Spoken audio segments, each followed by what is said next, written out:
La literatura colombiana solamente está aquí. Gabo escribió El coronel no tiene quien lo escriba, exilado y empobrecido en París. Hoy tenemos dos escritores colombianos que viven en París hace muchísimos años y un escritor huilense, tolimense también, que vivió muchos años en Suecia, está mirando si se regresa o se queda. La tierra siempre llama y hemos invitado a nuestro gran escritor y crítico literario, a quien hace poco apareció, ¿cómo se llama su libro? De García Márquez a Juan Rulfo. Nada menos, unas notas críticas, está agotado, mi amigo Martínez. Entonces, vamos a mirar para ustedes cómo se ve la literatura, cómo ven ustedes la literatura contemporánea desde por allá. Aquí a Jaime Rodríguez Quirós. Julián, es que hay un Jaime Rodríguez Pantoja, igualitico al libro, quien nos está colaborando mucho, divulgando la literatura colombiana y trayéndola a Colombia desde París. Está Carolina Bustos, también lanza su libro en la Feria Internacional Sueño Estéreo. Colgamos el video y a los 5 minutos estaba lleno de mensajes. Seguidores de Sueño Estéreo la felicitaban por hacerle un homenaje. Y mi gran amigo José Jesús Gamboa. Entonces los dejo en esta entrevista con José Martínez, crítico literario. Bueno, podemos empezar la entrevista con una pregunta que creo que vale la pena tenerla en cuenta a partir de la experiencia de ustedes en los respectivos países de exilio. ¿Qué se conoce en esos países de la literatura colombiana actual? Bueno, si quiere empiezo. Pues Suecia conoce mucho de la literatura colombiana actual porque tenemos dos elementos que han contribuido a ello. Uno, el Nobel de Literatura de Gabriel García Márquez en 1982, pero en segundo lugar, una avalancha de refugiados políticos latinoamericanos con Brasil, con República Dominicana, con toda la gente del Cono Sur, que llegó allí y poco a poco fue desarrollando como una estrategia de resistencia la literatura y de paso fue dando a conocer la literatura latinoamericana allí en Suecia y no solamente allí, sino en toda Escandinavia. En Francia también se conoce mucho la literatura colombiana y hay una fascinación por ella y por la literatura latinoamericana en general. Ya hay autores contemporáneos que los vemos en librería traducidos como Héctor Abad Faciolince, Jorge Franco, Santiago Gamboa, Juan Gabriel Vázquez, y se han hecho varios encuentros donde estos escritores han venido a mostrar lo que se está escribiendo actualmente en Colombia. ¿Tú cómo lo ves? Digamos que París es, y Cortázar lo describía muy bien, de una manera muy brillante, París es la tierra de todos los exilios. Entonces París recibió por digamos, un movimiento de migración que fue ligada a un aspecto político, sobre todo los chilenos, los argentinos, una parte de colombianos también. Entonces París fue una hembra que albergó a muchos escritores exiliados latinoamericanos.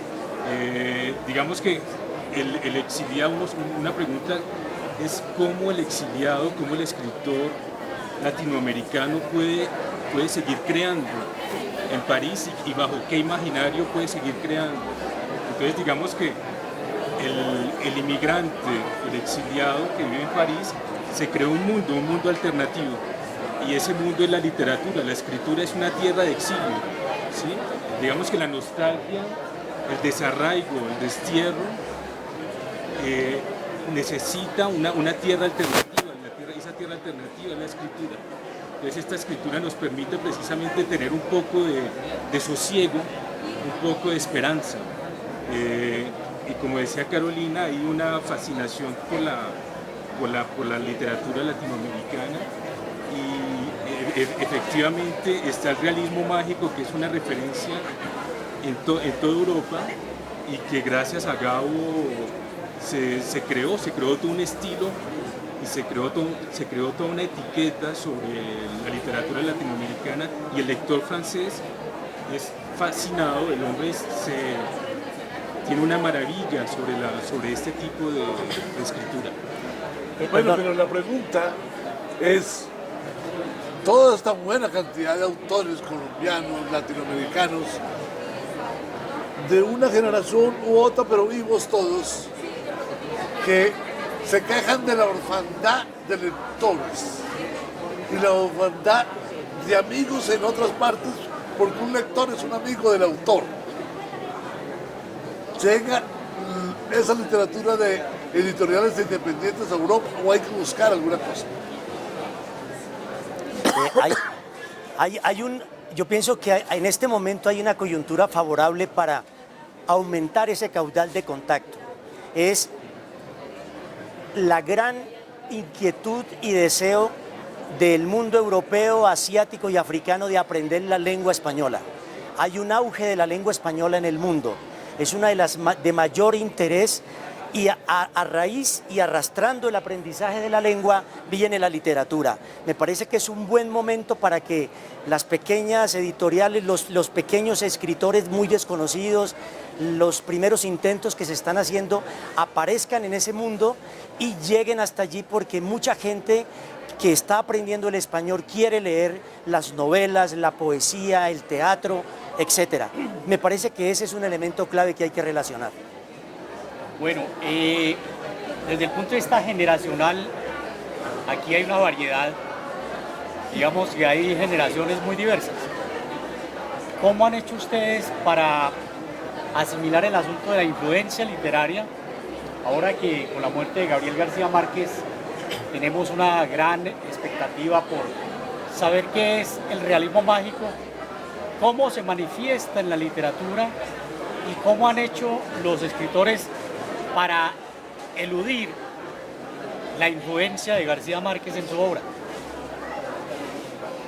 Bueno, yo creo que Gabriel García Márquez indudablemente es un elemento esencial que ha marcado nuestra lectura y nuestra escritura.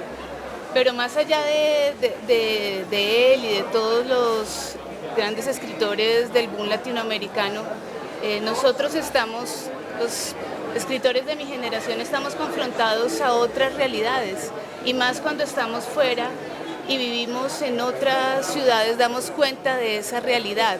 Esa realidad ya no es el realismo mágico, a mi modo de ver.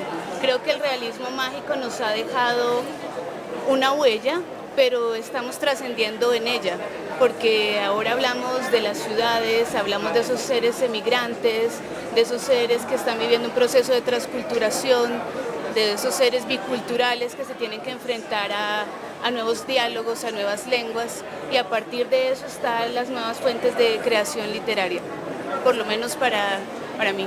Muy bien. No, yo pienso que el realismo mágico sigue presente, aunque haya una evolución, aunque haya un cambio en la sociedad, en las sociedades, en el sistema universal. El realismo mágico sigue presente. Cuando yo, por ejemplo, explico a escritores franceses que me dicen, oiga, pero García Márquez inventó todo eso es ficción. Yo digo, no, todo eso es posible. Todo eso es posible en Colombia. En Colombia un toro mató a 10 personas en un ascensor. En ningún país es posible. La Virgen de Guadalupe se apareció en una empanada. Todo es posible. Entonces cuando ellos dicen, no, pero todo eso, ustedes vienen en el escenario de la ficción. No, vivimos en el mundo de lo posible. ¿Sí? Yo tengo historias que cuando yo las cuento la gente dice, no, pero usted es un cuentero excelente. Yo digo, es la verdad. ¿Sí? Y me acuerdo de una entrevista que le hizo André Malraux, que era ministro de la cultura francesa, le hizo a Frida Kahlo, y le dijo, sus pinturas es puro surrealismo.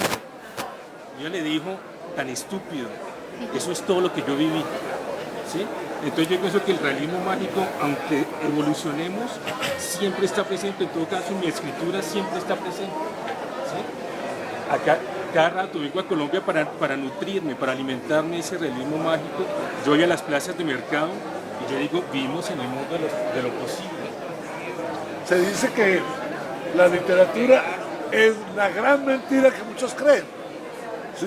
Sí, pero cuando uno se enfrenta con el realismo mágico, es casi que cotidiano en Colombia encontrar cosas que pareciera que no podrían existir. Bueno, de todos modos yo creo que la lectura crítica de García Márquez es un proyecto que está por venir. Ahora tenemos desde luego todo un movimiento de opinión en torno a lo que significa la muerte de García Márquez, pero pienso que con el tiempo se va a ir depurando la lectura y desde luego vamos a ver hasta dónde el estilo, si podemos hablar de un estilo en el caso de García Márquez, hasta dónde ese estilo ha podido influir en la literatura colombiana posterior al mismo García Márquez. Ustedes podrían hablar de una literatura del exilio, es decir, existe una literatura del exilio colombiana que pudiera tomarse como un corpus de estudio desde el punto de vista del ejercicio de la crítica o del ensayo. Sí, yo pienso que sí se podría hablar de una literatura del exilio, pero yo diría que no podemos meter toda esa literatura que se puede producir desde afuera como solo del exilio, sino como una literatura de los encuentros con otros y otras. Por ejemplo, yo he tenido la oportunidad de leer mucha literatura escandinava, a Stieg Larsson, a Selma Lagerlöf, a una cantidad de poetas y escritores escandinavos, y esos encuentros le permiten a uno madurar y crecer en la apreciación estética y artística y atreverse a proponer nuevas cosas. Yo pienso que por ahí es el camino. Yo creo que una tarea urgente es empezar a promocionar mucha gente que está escribiendo en el exilio, y no solamente en el exilio, sino en la diáspora, ¿sí? En la diáspora, en esa gran categoría que es la diáspora, habría que recoger lo que se está produciendo, porque desde afuera tenemos una lectura diferente a la paz, a la convivencia, al diálogo, a la creatividad, que sería muy constructivo en este momento de esa gran tarea que nos estamos planteando, de por fin si nos atrevemos a vivir en paz. No, yo creo que la palabra exilio también ha trascendido. Muchos de los escritores y las personas que estamos fuera no nos fuimos por fuerza mayor, sino que elegimos ese destino. Y al elegir ese destino lo elegimos porque queríamos crear ese diálogo con esas otras culturas con las que convivimos. Y ahí hay un enriquecimiento mutuo, hay un diálogo que se establece donde hay una retribución de parte y parte. Entonces creo que, como lo decías tú anteriormente, es muy importante recuperar esa escritura que se hace fuera para saber qué es lo que está sucediendo con esos colombianos que viven en distintos lugares del mundo y cómo están relacionándose con esas otras culturas. Yo pienso que hay diferentes procesos que todos nosotros hemos vivido, o sea, los colombianos que hemos salido al exterior. Hay diferentes fases de integración y diferentes fases de asimilación de una nueva cultura. Efectivamente pasamos por consecuencias que son lamentables, ¿no? La nostalgia, el desarraigo, la tristeza, la melancolía, la ira. Y todo eso evoluciona finalmente, y la evolución finalmente está orientada hacia la universalización del ser. Es decir, que finalmente uno dice, y ahí retomo la frase de un poeta argentino que decía, la tierra es bella en todas partes, la patria es la libertad. Entonces, de alguna manera uno se universaliza siendo latinoamericano siendo colombiano, pero esa universalidad se siente en la escritura, ¿sí? Efectivamente no hablamos de los procesos que se viven en Colombia porque estamos lejos. Yo personalmente tomé un poco de distancia por eso, por este proceso social que vive Colombia desde hace muchos años, como una estrategia de sobrevivencia, porque yo me sentía impotente frente a esta situación y de alguna manera quería protegerme. Entonces mi literatura no habla de esto, mi escritura habla de encuentros, como lo decíamos, habla de encuentros. Yo hablo de una amiga portuguesa, de un amigo iraní, de mi vecina hermosa de senos grandes, que es italiana, y todo esto digamos que es una manera de uno sentirse en el mundo, ¿no? Como ciudadano del mundo, y la palabra ciudadano del mundo nos protege de alguna manera, ¿sí? Aunque suene un poco ingenuo, pero nos protege. Entonces yo pienso que en la escritura se siente, digamos, esa universalidad que el exiliado debe optar, digamos, en algún momento para protegerse. Bueno, aquí está el pensamiento, no de los exiliados políticos, sino los exiliados de todo. Exiliados del amor, hay quienes huyen por el amor. Los exiliados económicos, los que van en busca de otro. Los exiliados de conocimiento, los exiliados de todo. Los exiliados de patria, pero sobre todo los exiliados de libertad. Aquí están nuestros exiliados actuales y casados y presentando su nueva literatura. Gracias, José. Aquí estaremos luego.